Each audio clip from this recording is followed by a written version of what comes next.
बाप और बेटे और रुल कुदस के नाम में आमीन। ये आमद के चौथे एतवार का पैगाम है। चौथा एतवार अमन पीस का एतवार कहलाता है। आज चौथी शमा रोशन की गई है और ये शमा जो है वो अमन की शमा है। आज का पैगाम जो है वो हमें दावत देता है कि हम खुदावंद यीशु मसीह की आमद के लिए ख़ुद को और ज़्यादा तैयार करें और ये जानें कि बिल्कुल उसकी आमद जो है वो दरवाज़े पर है और हम अपनी तैयारी को एक बार फिर से देख लें, एक बार परख लें।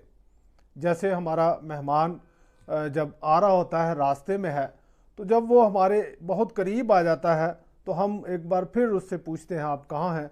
तो जैसे ही वो बताता है कि मैं फ़लाँ जगह पर पहुंच गया हूं और हम जानते हैं कि अब वो बहुत करीब है, तो हम उसकी आमद के लिए जो तैयारियां दरकार हैं वो कर देते हैं। तो आज का पैगाम भी हमें यह दावत देता है कि खुदावंद यीशु मसीह बिल्कुल हमारे करीब हैं और ना सिर्फ हम उसकी आमद की खुशियाँ मनाते हैं बल्कि उसके लिए तैयार होते हैं। पहली तलावत मीका की किताब उसके 5वें बाब की पहली 4 आयत है। तो उससे वो निकलेगा जो इसराइल की गलाबानी करेगा। मज़मूर 80 में जमायती जवाब है, ए लश्करों के खुदा हमको बहाल कर और अपने चेहरे का नूर हम पर चमका और हम बच जाएंगे। दूसरी तलावत इब्रानियों के नाम ख़त उसके 10वें बाब की 5वीं से 10वीं आयत में, मैं आया हूँ कि तेरी मर्ज़ी बजा लाऊँ। नारा हम्द है, मैं खुदावंद की बंदी हूँ, मेरे लिए तेरे कौल के मुआफिक हो। और अंजील मुक़द्दस बामुताबिक मुक़द्दस लूका उसके पहले बाब की 39वीं से 45वीं आयत में, मेरे लिए ये इज़्ज़त की बात कैसे हुई कि मेरे खुदावंद की माँ मेरे पास आई। खुदावंद यीशु मसीह की आमद के लिए जो हम तैयारियां कर रहे हैं उसमें आज के पैगाम को मैंने ये मुनासिब समझा कि हम मुख्तलिफ़ सवालों के ज़रिए से समझ सकते हैं। जैसे कि आमद है तो किसकी आमद है, कौन आ रहा है। तो मीका कहता है आज की पहली तलावत में कि वो इसराइल का गल्लेबान आ रहा है, वो जो गल्लाबानी करने आ रहा है इसराइल की, और वो जो बकिया को, जो दुनिया को, सब लोगों को जो है वो उस सल्तनत में, उस हुकूमत में कायम करेगा, सबका ख्याल रखेगा। दूसरी तलावत में बताया गया है कि कौन आ रहा है, वो जो कहता है कि मैं आया हूँ ताकि तेरी मर्ज़ी बजा लाऊँ, खुदा की मर्ज़ी बजा लाने वाला आ रहा है। और तीसरी तलावत में अलिस्बात कहती है कि खुदावंद की माँ मेरे घर में आई है, यानी खुदावंद आ रहा है, खुदावंद इंसान बन रहा है। कहाँ? दूसरा सवाल यह है कि वो कहाँ आ रहा है। तो मीका नबी कहता है कि ए बैतलहम अफराता। बैतलहम जो है वो दाऊद का शहर है और ये पहले तो इतना मशहूर ना था, मगर दाऊद की वहाँ से बादशाहत की वजह से ये मशहूर है। और एक बार फिर लोगों की तवक्को है कि कोई बादशाह, कोई हुक्मरान, कोई निजात दहिंदा निकले, और वो कहता है कि वो बैतलहम से ही निकलेगा। तो वो जगह जो है वो बता दी जाती है और बाद में जाकर यही जगह जो है हेरोदीस को भी बताई जाती है इन्हीं आयात और इसी कलाम के मुताबिक। और अगला सवाल है कि किसके ज़रिए वो आ रहा है, वो कैसे आ रहा है, उसकी आमद का तरीक़ाकार क्या है। तो ये जो है आज हम देखते हैं खुदावंद यीशु मसीह कैसे इस दुनिया में आ रहे हैं, उसके बारे में हम आज मुकस्सा मरियम और एलिसबात की मुलाकात को देखते हैं। ये मुलाकात बहुत अहम है। कलीसिया में इस मुलाकात के लिए एक ईद भी मनाई जाती है और जो रोज़री जब हम पढ़ते हैं तो खुशी का दूसरा भेद है मुकस्सा मरियम की मुलाकात एलिसबात के साथ। इस मुलाकात में पहली बार इंसान खुदा को पहचानता है।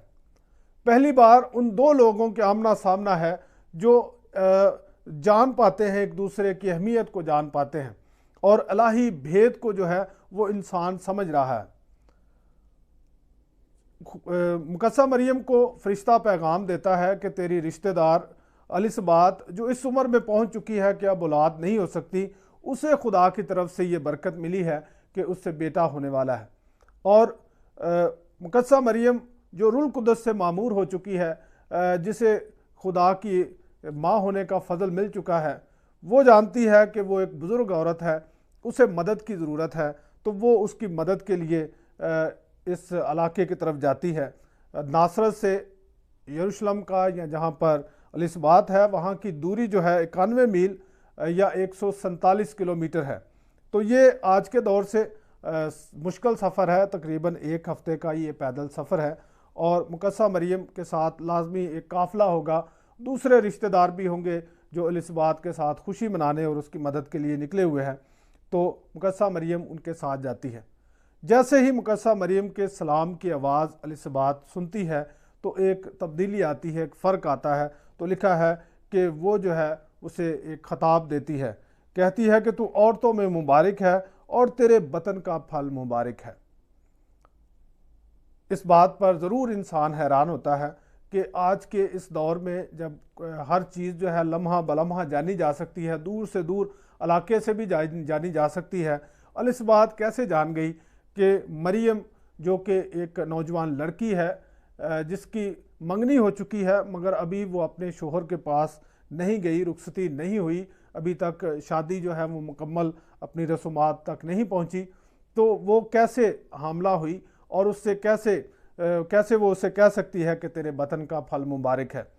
तो ये अगर हम चंद आयात ऊपर की तरफ जाते हैं तो लिखा है कि एलिसबात ने जो ही आवाज़ सुनी है तो बच्चा उसके बतन में जो है यूहन्ना इस्तबागी वो उछल पड़ा और फिर एलिसबात रूल कुद्दस से भर गई। तो रूल कुद्दस से भरना ही इस बात की वजह बनी कि उसने मुकद्दसा मरियम को पहचाना। उसने मुकद्दसा मरियम को अपनी कज़न के तौर पर नहीं, अपनी छोटी बहन के तौर पर नहीं, बल्कि खुदा की माँ के तौर पर पहचाना। उसने उसे निजात दहिंदा की माँ के तौर पर पहचाना। और ना सिर्फ एलिसबात ने कुछ पहचाना बल्कि अंदर से यूहन्ना इस्तबागी भी पहचानता है और उछल पड़ा। अगर हम इस उछलने को, इस खुशी को जो है वो देखें सैमुएल, दूसरे सैमुएल के 6 बाब में दाऊद खुदा का बंदा जो है वो शिलो से जो संदूक शहादत है, जो खुदा के संदूक और खुदा की जो अलामत है उस वक्त के दौर में, उसे लेकर जो है वो यरूशलेम की तरफ आ रहा है। तो गो कि वो बादशाह है, एक ताकतवर बादशाह है, फिर भी उस हजूम के सामने, उस संदूक के सामने वो नाचता हुआ आ रहा है, वो खुशी मनाता हुआ आ रहा है। और वो इस खुशी में जो है किसी तरह किस्म का जो है कमी महसूस नहीं करता, किसी वजह शर्मिंदगी महसूस नहीं करता, क्योंकि वो खुदा के लिए खुश है। और यहाँ पर यूहन्ना जो है वो खुश है, एलिसबात इस खुशी को महसूस कर रही है। और मुकद्दसा मरियम को जो है वो कहा जाता है कि तू औरतों में मुबारक है और तेरे बतन का फल मुबारक है।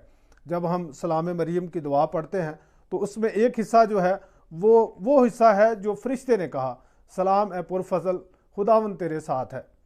और ये हिस्सा जो है तू औरतों में मुबारक है और मुबारक है तेरे पेट का फल यीशु, ये एलिसबात के मुंह से रूल कुद्दस की बरकत से निकला। और फिर हम तमाम इंसान जो है वो मुकद्दसा मरियम की अहमियत को जानते हैं कि उसके ज़रिए से खुदावंद यीशु मसीह इस दुनिया में आया। अगला सवाल ये है कि वो क्यों आया, और यही आज हम दूसरी तिलावत की तरफ वापस लौट कर जाते हैं। तो वहाँ लिखा है कि मैं आया हूँ कि तेरी मर्ज़ी बजा लाऊँ। एक तो उसका आना खुदा की मर्ज़ी बजा लाना है, और दूसरी तिलावत में भी है कि जितनी भी कुर्बानियाँ हैं, सोख्ती कुर्बानियाँ हैं, ख़ता की कुर्बानियाँ हैं, जो इसराइल में शरीयत के मुताबिक कुर्बानियाँ चढ़ाई जाती थी, वो कुर्बानियाँ जो हैं वो कामिल नहीं हैं, वो कुर्बानियाँ जो हैं वो बचाने का बायस नहीं है, बल्कि जो आया है वो कामल तौर पर बचाने के लिए आया है। और वो कैसे बचाता है, वो अपने आप को कुर्बान करता है। उसका कुर्बान होने से, उसकी की कुर्बानी से इंसान नजात पाता है। और उसकी आमद की वजह यह है कि वो इंसान को निजात देने आ रहा है। और जो निजात दहिंदा आ रहा है, अब वो हमसे क्या चाहता है? जब वो हमारे लिए अपने आप को कुर्बान करता है तो लाजम है कि हम इन्हीं किरदारों में अपनी अपनी जगह ढूंढें। अगर हम देखते हैं कि जिस तरह एलिसबात ने पहचाना, तो हम खुदा के लोगों को जिसके ज़रिए से खुदा आ रहा है उन्हें पहचानें। कई बार ये सवाल होता है, बहुत सारे लोगों से हमें ये एतराज़ रहता है कैथलिक्स होते हुए, कि बहुत सारे लोग मुकद्दसा मरियम को वो इज़्ज़त, वो मकाम नहीं दे पाते, उसके ख़िलाफ़ भी बात करते हैं और वो इज़्ज़त व तकरीम नहीं देते क्योंकि वो पहचान नहीं पाते। पहचानने के लिए आज हम देखते हैं कि एलिसबात ने कैसे पहचाना, क्योंकि वो रूल कुद्दस से भर गई। तो जो लोग मुकद्दसा मरियम की अहमियत को जानते हैं वो इसलिए जानते हैं क्योंकि वो खुदा के रूह की हदायत में चलते हैं और वो जानते हैं कि खुदा ने मुकद्दसा मरियम को क्या आला मकाम अता किया है और उसके ज़रिए से निजात दहिंदा इस दुनिया में आया। और जब हम मुकद्दसा मरियम के किरदार को देखते हैं तो खुदावंद यीशु मसीह हमें दावत देता है कि हम एलिसबात के किरदार को अपनाते हुए खुदा की राहों को पहचाने, खुदा के लोगों को पहचाने और मुकद्दसा मरियम के किरदार को अपनाते हुए यीशु मसीह को दूसरों तक लेकर जाए। खुदावंद यीशु मसीह आज सिर्फ जो है वो हम 2000 साल पहले की जो खुशी है सिर्फ वहाँ तक महदूद नहीं है, बल्कि इससे आगे बढ़कर अब हमने भी यीशु मसीह को दूसरों तक लेकर जाना है और यूहन्ना इस्तबागी की तरह खुशी के साथ, यूहन्ना इस्तबागी की तरह खुशी के साथ उसकी राह को तैयार करना है। वो पहली मुलाकात में ही इस कदर पुरजोश है और पिछले 2 अतवारों में हमने देखा कि वो किस कदर पुरजोश और जो है सरगर्म है राह तैयार करने के लिए, लोगों को तैयार करने के लिए कि यीशु आ रहा है। मेरे जो ये अयाम जो है हमारे लिए बहुत खूबसूरत है, तैयारी के अयाम चल रहे हैं, तो इसमें हम अपनी तैयारी को और तेज़ करें और भरपूर तरीके से खुदा की पाक मर्जी को बजा लाएं। मसीह हमारे खुदावंद के वसीला से आमीन। बाप और बेटे और उल कुदस के नाम से आमीन।